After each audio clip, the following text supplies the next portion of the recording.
Buddy, my name is Ulysses Canlis, and I'm a product specialist here at NorthStar, and today I'm going to walk through our ROI calculator.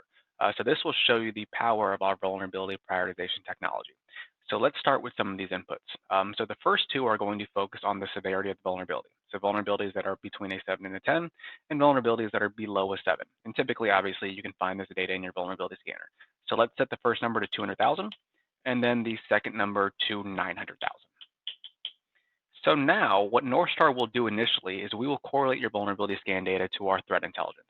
And so now from a prioritize a risk outlook, you'll see that the number for things that are of a critical priority has dramatically dropped. And the number that is of a low priority has gone up. And so that's our goal, is to push things down the stack that are not as important.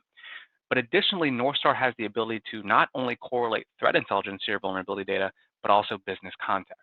So here you'll see some generic fields, so in scope for compliance and related to a critical business function.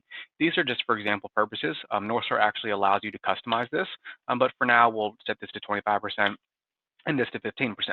And if you're wondering where you can get this data from, if it doesn't exist in your vulnerability scanner, we can get it from your CMDB, from your GRC, from various spreadsheets. But additionally, NorthStar does collect data from other sources like Active Directory, like patch management, or any other management tools you have within the environment. And additionally, NorthStar has the ability to translate data. So if the data does not currently exist natively in a source, we can typically translate that data by using our transformation engine. And so now when we look at this prioritized risk outlook, you'll notice that we've further populated some of these buckets.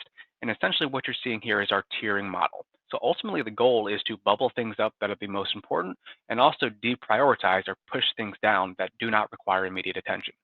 So if you're interested in learning more or you just like to have a conversation, feel free to reach out to us. Thank you.